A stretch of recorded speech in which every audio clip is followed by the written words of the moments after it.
E lá vem mais um quadro novo no nosso canal. É isso aí, galera. Para os LQNos mais antigos e mais ativos na nossa comunidade, o tópico de curiosidades já não é nenhuma novidade. Mas calma, novato. Eu te explico. Como vocês sabem, nós somos uma comunidade muito ativa e engajada, com vídeos novos toda terça-feira às 19 horas por aqui no YouTube e lives lá no canal de Lives Roxo, todas as quintas e domingos a partir das 21 horas. Porém, é lá no nosso Discord, no nosso servidor da LQN, que a comunidade efetivamente se reúne, conversa todo dia, compartilha experiências, compartilha conhecimento, faz amizades, participa de desafios, reforça os laços e muito mais. Até a data de gravação desse vídeo, nós temos algo mais que 400 membros, sendo 200 autores do quadrinho nacional. É isso mesmo. Você, autor que nos acompanha, temos 200 membros que são quadrinistas assim como você. O nosso servidor do Discord tem tanta coisa legal, mas tanta que valeria um vídeo só aqui do nosso canal sobre tudo isso fácil. São canais para autores, canais de desenho, canais de fanarts, canais de cotidiano onde a galera compartilha foto dos seus bichinhos, compartilha as melhores receitas. Tem até um canal de museu com artes de mais de 10 anos atrás aí dos nossos autores. É impressionante. E é numa dessas que nós criamos um canal com estrutura de tópico chamado Clube do Quadrinho, onde cada tópico pode ser criado por um autor ou autora da comunidade a fim de compartilhar curiosidades sobre o seu quadrinho. À data de hoje nós já temos tópicos com curiosidades sobre mais de 40 quadrinhos, galera. Eu fui verificar agora e eu fiquei muito impressionado, cara. Se você é um autor ou leitor, tanto faz. Vem com a gente porque essas curiosidades inspiram qualquer um. Então vamos com elas. Curiosidades sobre Lendas de Veracruz e Rebirth of Shadows. Dois quadrinhos dos autores queridíssimos da nossa comunidade, Diegão e Abunda, que prontamente engajaram com curiosidades bem profundas sobre os seus quadrinhos lá no nosso Discord. Vem comigo que você vai saber tudo. Ah, e lembrando, galera, tudo que eu mencionar aqui tem o link lá no nosso Discord. Vamos lá. Lendas de Veracruz é um mangá de fantasia e aventura que se passa em um Brasil fantástico, com seres do folclore nacional e muitos outros elementos que misturam o período colonial com elementos modernos com pitadas de steampunk. A trama gira em torno de Rafael, um jovem templário que busca se tornar um grão-mestre templário e livrar o mundo do mal representado em seres místicos chamados de Yamaris. Ele os culpa pela morte de toda a sua família. É nessa pegada que trazemos a primeira curiosidade sobre os inimigos enfrentados pelo Rafael até então, começando com a personagem Rasga Mortalha, que foi inspirado em uma lenda regional de mesmo nome. Em Lendas de Veracruz, ela é uma mulher que foi enganada por um ser maligno após tentar fazer um pacto para trazer a sua filha de volta à vida. Na lenda original, que trata da coruja, a Rasga Mortalha, que está presente em todo o território brasileiro, embora a lenda só se espalhou especificamente pelas regiões norte e nordeste do Brasil, o atrito das suas asas quando ela voa produz um som de pano que está sendo rasgado. E então acredita-se que quando essa coruja passa por cima dos telhados das casas, pousa e dá um piado, alguém nessa casa vai morrer. É muito sinistro, não? Vocês alguma vez já ouviram o canto dessa ave aí? Conta pra gente nos comentários. Então escuta essa, né? Eu lembro quando o Diegão postou essa curiosidade lá no Clube do Quadrinho, eu mencionei pra ele que o meu pai, ele é nascido no Mato Grosso e ele conta a história da flor Dama da Noite, que tem uma lenda que diz que essa flor tem o poder de realizar desejos. Mas a lenda também conta que ela vem acompanhada da alma penada de uma mulher que encanta os homens e fica vagando pelas ruas da cidade com essa sensação de mau agouro. Olha que foda. Mas voltando agora com um outro adversário do Rafael, o personagem Saúva, que é inspirado na lenda do Capelobo, que é uma espécie de mutante humanoide metade tamanduá e metade anta. Na versão do Diegão, ele é só um humanoide tamanduá e o nome dele faz referência à espécie de formiga que serve de alimento para os tamanduás. O Capilobo, ele é um personagem do folclore brasileiro que tem uma aparência monstruosa. Essa é uma lenda muito comum, principalmente nos estados do Maranhão, Amazonas e Pará. Acredita-se que ela tenha surgido nos povos indígenas da região. De acordo com essa lenda, esse é um monstro que mistura um humano com outros animais. Dessa forma, ele tem a cabeça e o focinho de um tamanduá, corpo de um humano forte, patas redondas, com muitos pelos pelo corpo. Ele é muito rápido, vive pelas matas, próximos a rios e regiões de várzeas. De acordo com a lenda, ele tem uma vida ativa durante a noite, perambula pelos barracões emitindo sons assustadores e se alimenta de cães e gatos,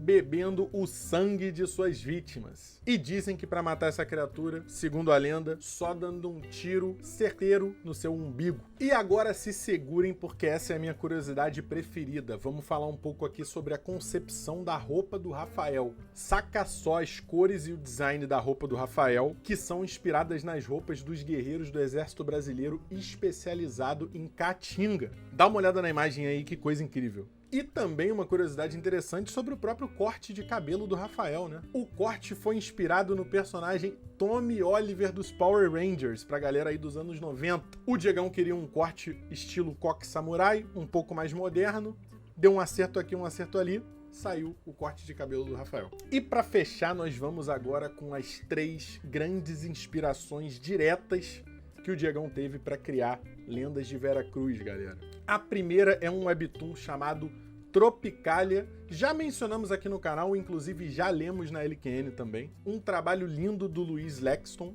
Dá uma olhadinha aí na imagem. A segunda inspiração foi um livro de lendas feitas pelo Chiaroscuro Studio. Um trabalho excelente que apresentou várias lendas para o nosso querido Diegão. E por último, e não menos importante, segundo ele, a centelha que fez ele marchar em direção a esse projeto foi um álbum do cantor Edu Falassi, chamado Veracruz, que é um álbum conceitual que o Diegão diz que é um dos melhores power metal que ele já ouviu na atualidade. E a história se passa na época das grandes navegações, com a chegada dos portugueses no Brasil. E foi a partir daí que ele decidiu desenvolver o projeto. É ou não é incrível, galera? E daqui nós seguimos direto com Rebirth of Shadows, onde um híbrido de anjo e demônio chamado Riero foi banido da sua dimensão original, o mundo dos sonhos, ao se recusar a escolher um lado para servir, o lado da luz ou o lado das trevas. Cerca de 100 anos depois, nos dias de hoje, ele recebe uma segunda chance de voltar e fazer a escolha certa de uma vez por todas. Para isso, ele passará 3 meses vivendo entre anjos e 3 meses vivendo entre demônios. Mas durante a sua estadia, ele descobrirá uma ameaça iminente e terá de se posicionar. Vamos começar então com uma curiosidade aleatória. O personagem Brian, protagonista de Pense, que já apareceu aqui no nosso canal e nós já lemos lá nas nossas lives, inicialmente iria se chamar Ryan, e ele não tinha uma sexualidade definida. Mas por causa de um roleplay com uma garota que, segundo a nossa autora Bunda, era muito chata e queria que o personagem dela ficasse com ele, a Bunda foi lá e decidiu fazer ele gay. E a mudança de nome foi graças a essa música aí que eu tô colocando umas imagens pra vocês verem, que se chama If We Were Gay. E ainda sobre o nome do Brian, a Bunda menciona que cogitou seriamente fazer o nome do capítulo O Resgate ser O Resgate do Soldado Brian. Mas como ele ainda não tinha se tornado um soldado na história, ela achou que não ia dar muito certo. Galera, essa aqui é a minha preferida.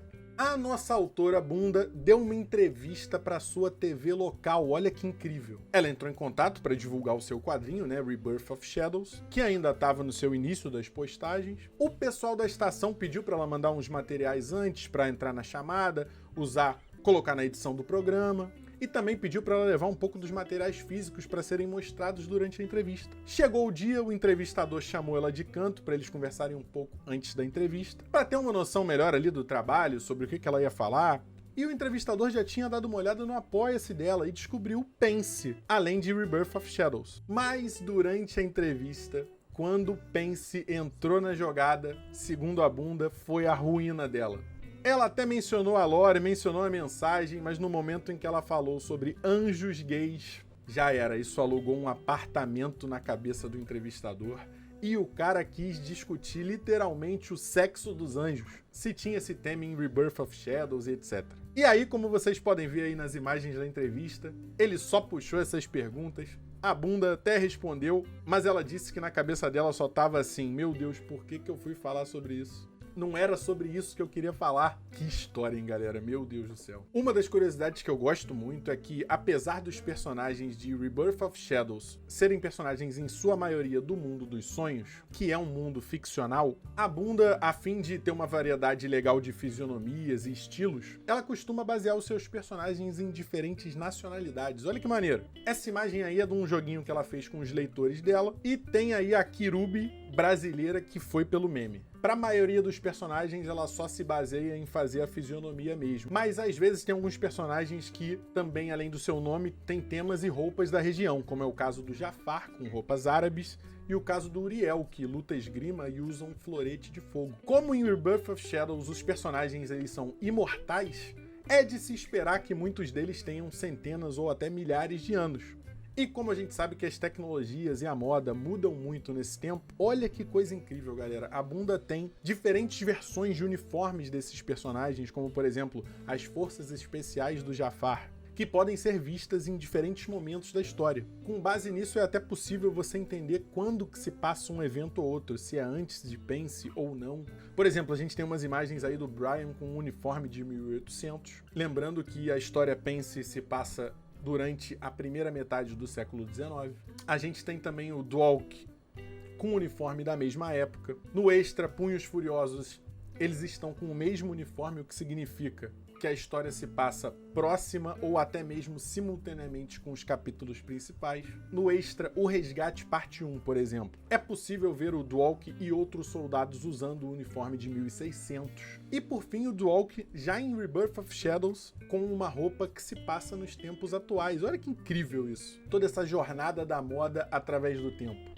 É por esses e outros detalhes que Rebirth of Shadows é impecável. Olha, galera, eu vou dizer pra vocês que esse estilo de vídeo novo também acendeu uma chama diferente no meu coração, cara. Essa riqueza de detalhes eu particularmente só tinha visto em uma obra que eu sempre costumo dizer que é fantástica, que é Avatar, né? Eu sempre falava que Avatar é uma obra cheia de detalhes, cheia de minúcias que deixam aquele universo fantástico. E ingênuo fui eu de achar que a gente não tinha todas essas minúcias e esses detalhes em obras nacionais, galera. E é por isso que esse quadro vai vir com tudo, porque além dessas curiosidades que eu contei aqui, essas duas obras que a gente trouxe hoje, ainda tem várias outras que eu não mencionei. E lá no nosso Discord a gente ainda tem mais outros 40 e poucos quadrinhos com suas curiosidades bem descritas que eu vou trazer aqui nesse quadro em algum próximo vídeo. Mas já comenta aí embaixo qual quadrinho que você quer saber curiosidades pra gente buscar essas informações aqui, beleza? E por favor, deixem um like aí se vocês gostaram, se inscrevam no canal para receber mais vídeos como esse e considere também se tornar um apoiador lá no nosso Apoia-se, se você achar justo, é claro. Esse canal do YouTube aqui não existiria se não fossem os nossos apoiadores.